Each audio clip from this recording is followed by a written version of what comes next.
King Lear by William Shakespeare. King Lear, one of Shakespeare's most powerful tragedies, was written in the early 17th century and delves deeply into themes of authority, family loyalty, betrayal, and the devastating effects of pride. The play follows the tragic story of King Lear, an aging monarch who chooses to divide his kingdom based on his daughter's declarations of love.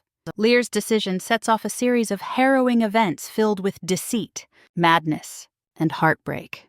Through complex characters and intricate plotlines, Shakespeare explores the vulnerabilities of the human condition and the high cost of redemption. Main characters: King Lear, the proud king of Britain, who hopes to relieve himself of royal duties by dividing his kingdom. Goneril, Lear's eldest daughter, whose ambition drives her to betrayal. Regan, Lear's middle daughter, equally ruthless and power-hungry. Cordelia, Lear's youngest daughter, whose honesty and loyalty cost her dearly. Edmund, Gloucester's illegitimate son, a cunning manipulator who schemes for power. Edgar, Gloucester's legitimate son, forced into hiding due to Edmund's deceit. The Duke of Gloucester, a nobleman loyal to Lear, betrayed and blinded due to his misplaced trust. The Fool, Lear's jester, who offers wisdom veiled in humor and irony, guiding Lear through his downfall. The play opens with King Lear, weary of ruling, deciding to divide his kingdom among his 3 daughters. He hopes to pass on his burdens while still retaining the status of a king. To determine how to divide his realm, he commands each daughter to declare her love for him.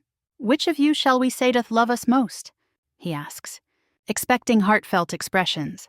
Goneril, the eldest, flatters him with exaggerated devotion, claiming, "Sir, I love you more than words can wield the matter," to which Lear responds with approval, giving her 1/3 of the kingdom. Regan follows, also speaking with false warmth, professing, "I am made of that self-metal as my sister," and receiving her share. When Cordelia, his youngest and most beloved, is asked to speak, she simply says, "I love your majesty according to my bond, no more nor less." Lear, interpreting her honesty as insolence, explodes in rage. "Here I disclaim all my paternal care," he shouts, banishing her from his sight and giving her share to her insincere sisters. This impulsive act, driven by pride and vanity, marks the beginning of Lear's downfall, as he fails to see the true natures of Goneril and Regan, or the sincerity in Cordelia's modest response. With their newfound power, Goneril and Regan soon reveal their lack of respect and love for their father. Goneril, impatient with Lear's behavior and the large retinue of knights that accompany him, instructs her servants to ignore his commands and treat him with disrespect. "By day and night he wrongs me," she complains to her steward, Oswald, setting the tone for her cold treatment of Lear. Lear, unsettled by Goneril's rudeness, seeks refuge with Regan, expecting sympathy. However, Regan is equally indifferent, showing her true colors when she suggests Lear dismiss his followers, stating, "What need you 5 and 20, 10, or 5? Lear, taken aback by her unfeeling response, begins to grasp the magnitude of his mistake. "Oh, Regan, wilt thou take her by the hand?" he laments, realizing that his own actions have led to his daughter's betrayal. This moment marks the beginning of Lear's descent into despair, as he is stripped not only of his power but of the dignity he believed he would retain in his old age.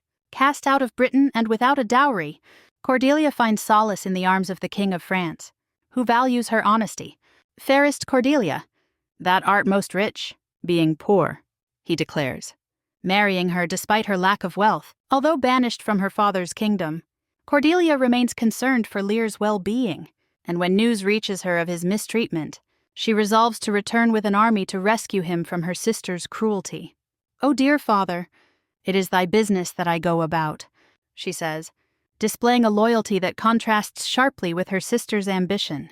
Her mission is driven by love and a sense of duty, and although she is now Queen of France, she risks her safety and her new position to stand by her father. Her resolve to protect Lear exemplifies the depth of her character, as she seeks to repair the damage caused by his hasty actions, even though her own life is at risk. Parallel to Lear's story, the Duke of Gloucester faces his own tragic betrayal.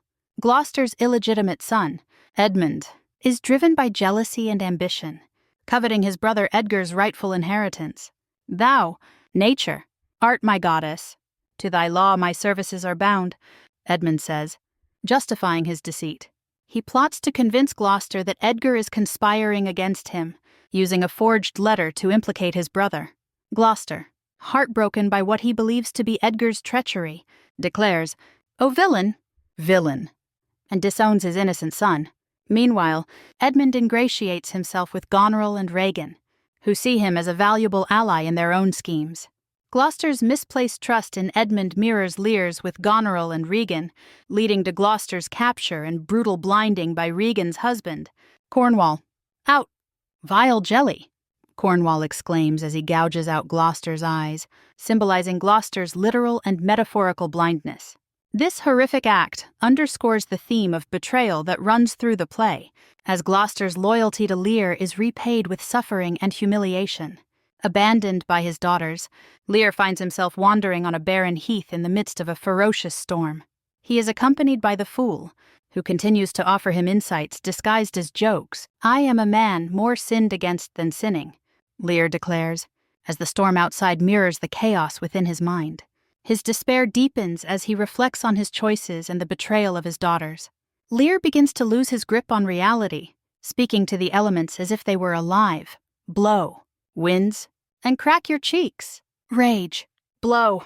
Edgar, disguised as poor Tom, a mad beggar, joins Lear in the wilderness, adding to the surreal nature of his descent. In his madness, Lear undergoes a profound transformation, realizing the suffering of the poor and the plight of the powerless. "Take physic, pomp. Expose thyself to feel what wretches feel," he says, displaying a newfound empathy.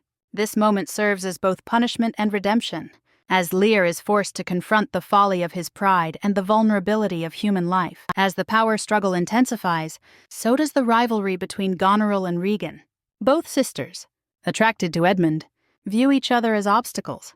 Goneril, driven by jealousy, decides to eliminate Regan by poisoning her. "I had rather lose the battle than that sister should loosen him and me," she confesses, revealing the depths of her envy. Regan succumbs to the poison, and Goneril, overwhelmed by guilt and despair, takes her own life shortly afterward. "The wheel has come full circle," Edgar remarks, underscoring the tragic irony of their mutual destruction.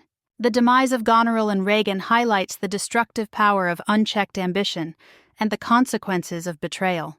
Their deaths signify the collapse of the alliance that brought Lear to ruin, leaving the kingdom in chaos and foreshadowing the tragic end that awaits. After Cordelia's forces are defeated by the British army, she and Lear are captured. Despite her loyalty, Cordelia is sentenced to death by Edmund's order. Lear, who has finally recognized her worth, pleads for her life, crying, "No, no, no life. Why should a dog, a horse, a rat have life, and thou no breath at all?" In a scene of unbearable sorrow, he holds Cordelia's lifeless body, consumed by grief and remorse. "Howl, howl, howl," he cries, his heart broken by the loss of his beloved daughter. This moment serves as the emotional peak of the play, as Lear confronts the irreversible consequences of his pride and rash decisions.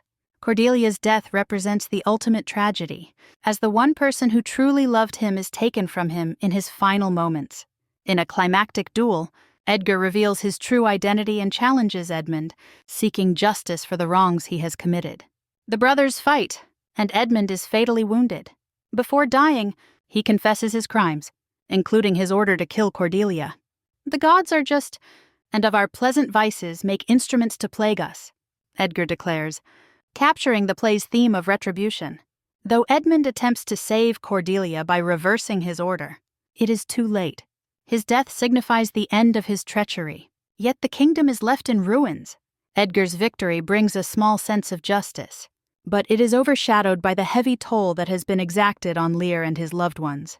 Lear, overwhelmed by grief, dies with Cordelia in his arms. "And my poor fool is hanged," he murmurs, acknowledging his regret and guilt. The play ends with Albany, Edgar, and Kent reflecting on the devastation that has unfolded, as they take in the tragic consequences of Lear's pride, betrayal, and misjudgment. King Lear serves as a powerful cautionary tale, warning against the dangers of pride and the blindness of misplaced trust. Through Lear's journey, Shakespeare reminds us of the frailty of human relationships and the high price of redemption. leaving a lasting message about the importance of humility, integrity, and the tragic cost of realizing one's mistakes too late. Thank you for listening. Do not forget to like, share, and subscribe. Till we meet again.